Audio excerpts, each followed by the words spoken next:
നമസ്കാരം. ഇന്ന് ഞങ്ങൾ സംസാരിക്കാൻ പോകുന്ന വിഷയം സഡൻ കാർഡിയാക് ഡെത്ത് അഥവാ പെട്ടെന്നുണ്ടാകുന്ന മരണങ്ങളെ പറ്റിയാണ്. നമുക്കറിയാവുന്നതുപോലെ ലോകത്തിലെ ഏറ്റവും കൂടുതൽ വ്യക്തികൾ ഓരോ വർഷവും മരണപ്പെടുന്നത് ഹൃദയ സംബന്ധമായ അസുഖങ്ങൾ കാരണമാണ്. അതിൽ ഏറ്റവും കോമൺലി കാണുന്നത് അത് പ്രത്യേകിച്ചും 40 വയസ്സിന് മുകളിലുള്ള വ്യക്തികൾ കാണുന്ന ഒരു പ്രക്രിയയാണ് സഡൻ കാർഡിയാക് അറസ്റ്റ്. അതായത് പെട്ടെന്ന് നമ്മുടെ ജോലി സ്ഥലത്തോ വീട്ടിലോ അല്ലെങ്കിൽ എവിടെയെങ്കിലും ആയിരിക്കുമ്പോൾ പെട്ടെന്നൊരു മുന്നറിയിപ്പും ഇല്ലാതൊരു വ്യക്തി കുഴഞ്ഞു വീണ് മരണപ്പെടുന്നു. നമ്മൾ ഈ കഴിഞ്ഞ വർഷങ്ങളിൽ ഈ അടുത്ത വർഷങ്ങളിൽ വളരെ കോമണായി പല ഏജുകളിലും ഈ ഒരു അവസ്ഥ കണ്ടിട്ടുണ്ട്. അതായത് പെട്ടെന്ന് ഒരാൾ ജിമ്മിലോ അല്ലെങ്കിൽ ജോലി സ്ഥലത്തോ ആയിരിക്കുമ്പോൾ പ്രത്യേകിച്ചും യങ് ആൾക്കാർ 20 വയസ്സ് 30 വയസ്സ് ഈ പ്രായമുള്ള ആൾക്കാരിൽ പോലും നമ്മൾ കഴിഞ്ഞ വർഷം പല മരണങ്ങൾ നമ്മളിത് കണ്ടു. അപ്പോൾ ഇന്ന് ഞാൻ സംസാരിക്കാൻ പോകുന്നത് എന്തുകൊണ്ട് ഇത് സംഭവിക്കുന്നു, നമുക്കിത് എങ്ങനെ മനസ്സിലാക്കാം, ഇതെങ്ങനെ തടയാം. അപ്പോൾ ആദ്യമായിട്ടും എങ്ങനെ സംഭവിക്കുന്നു. സാധാരണയായി ഉദ്യോഗം കൂടുതലും കാണുന്നത് പ്രായമായ വ്യക്തികൾ, അതായത് 40-50 വയസ്സിന് ശേഷമായിരിക്കും ഇതിൻ്റെ തുടക്കം തന്നെ. എന്നാൽ ഇപ്പം ആ ഒരു ഏജ് കുറയാനുള്ള പ്രധാന കാരണം നമ്മുടെ ലൈഫ് സ്റ്റൈലിലെ വ്യത്യാസങ്ങളാണ്. അതായത് അമിതവണ്ണം, നമ്മുടെ unhealthy habits like smoking, alcohol, പിന്നെ ഡയബറ്റീസ് പോലുള്ള അസുഖങ്ങളുടെ നേരത്തെയുള്ള ആരംഭം. ഇപ്പോൾ പല വ്യക്തികൾക്കും 25 വയസ്സാകുമ്പോൾ ഡയബറ്റീസ്, ബ്ലഡ് പ്രഷർ ഇങ്ങനത്തെ അസുഖങ്ങൾക്ക് മരുന്ന് കഴിക്കുന്നു. ഇതെല്ലാം ഒരു റിസ്ക് ഫാക്ടറായിട്ട് ഇതിൽ വരുന്നു.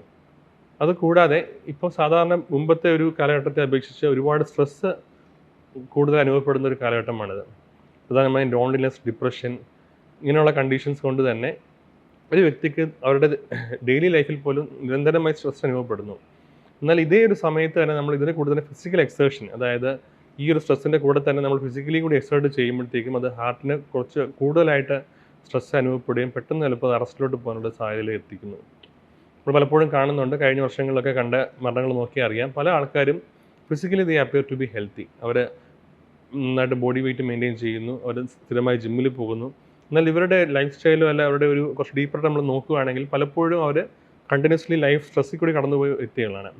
അപ്പോൾ ഇങ്ങനെയുള്ള സ്ട്രെസ്, സ്ട്രെസ്സ് പലപ്പോഴും ഹാർട്ടിലെ പെട്ടെന്നുള്ള അവരെ താളമെടുപ്പ് തെറ്റാനും അല്ലെങ്കിൽ പെട്ടെന്ന് ഹാർട്ട് നിന്നു പോകാനൊക്കെ ഉള്ളൊരു അവസരം എത്തിക്കാനുള്ള സാധ്യത ഉണ്ടാക്കുന്നു. ഇതെങ്ങനെ മനസ്സിലാക്കാം?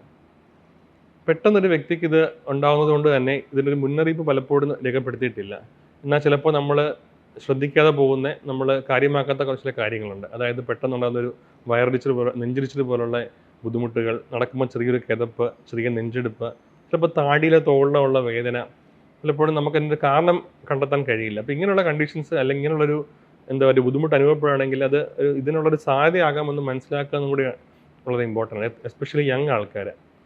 പ്രത്യേകിച്ചും നമ്മുടെ ഫാമിലിയിൽ ഒരു 40 വയസ്സിന് താഴെ ഹൃദ്രോഗം അസുഖമുള്ള ആൾക്കാരുണ്ടെന്നോ അല്ലെങ്കിൽ പെട്ടെന്ന് മരണപ്പെടുന്നതായിട്ടുള്ള ഹിസ്റ്ററിയോ ഉണ്ടെങ്കിൽ ഇങ്ങനെയുള്ള വ്യക്തികൾ ഒരു ചെറിയൊരു സിംറ്റംസ് ഉണ്ടെങ്കിൽ പോലും ഹോസ്പിറ്റലിൽ പോയി കാണിച്ച് അത് പരിശോധിക്കുന്നത് നല്ലതായിരിക്കും. അതേപോലെ തന്നെ ഓൾറെഡി ഷുഗർ, പ്രഷർ അല്ലെങ്കിൽ അമിതവണ്ണം ഇങ്ങനെയൊക്കെയുള്ള വ്യക്തികൾ നേരത്തെ തന്നെ ഒരു ഇയർലി ആനുവൽ ചെക്കപ്പ് എടുത്ത് നമ്മുടെ ഹൃദയത്തിൻ്റെ ആരോഗ്യം ഓക്കെ ആണെന്ന് ഉറപ്പുവരുത്തുന്നത് നല്ലതായിരിക്കും.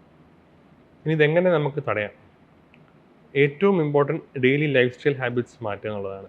നമ്മൾ കുറച്ച് വ്യായാമം ആഡ് ചെയ്യുക, നമ്മുടെ ഡെയിലി ഡയറ്റ് ഇമ്പ്രൂവ് ചെയ്യുക, പിന്നെ സ്ഥിരമായി മരുന്ന് കഴിക്കുന്നുണ്ടെങ്കിൽ അത് കഴിക്കുക, കൺട്രോൾ ചെയ്യുക. അതിൻ്റെ കൂടെ തന്നെ ഏറ്റവും ഇമ്പോർട്ടൻ്റ് ആയിട്ട് നമ്മുടെ ലൈഫിൽ സ്ട്രെസ്സ് കുറയ്ക്കാനുള്ള പല കാര്യങ്ങളും നമ്മൾ സ്റ്റാർട്ട് ചെയ്യുക. അതായത് നമ്മൾ കൂടുതൽ സോഷ്യലി ആക്റ്റീവ് ആവുക, ആൾക്കാരുമായിട്ട് കണക്ട് ചെയ്യുക. അതായത് ഇപ്പോഴത്തെ പുതിയ പഠനങ്ങൾ പ്രകാരം ലോൺലിനെസ് സ്മോക്കിങ്ങിനോളം തന്നെ അത്രയും തന്നെ ഈക്വലി കേപ്പബിൾ ആയിട്ടുള്ള റിസ്ക് ഫാക്ടറായിട്ട് കൺസിഡർ ചെയ്യപ്പെടുന്നു. അതായത് ഏകാന്തതയായിട്ട് ജീവിക്കുന്ന ഒരു വ്യക്തിക്ക് സ്മോക്ക് ചെയ്യുന്ന ഒരു വ്യക്തിയുടെ അതേ റിസ്ക് ഫാക്ടർ തന്നെയാണ് ഇപ്പോഴും കൺസിഡർ ചെയ്യപ്പെടുന്നത്. അതുകൊണ്ട് ഇങ്ങനെയുള്ള ലൈഫ് സ്റ്റൈൽ ഹാബിറ്റ്സ് പലപ്പോഴും യങ് ആൾക്കാരിൽ ഇങ്ങനെ പെട്ടെന്നൊരു മരണം സംഭവിക്കുന്നത് തടയാനായിട്ട് സഹായിക്കും. ഇത്രയും പറഞ്ഞുകൊണ്ട് ഞാൻ നിർത്തുന്നു. നന്ദി.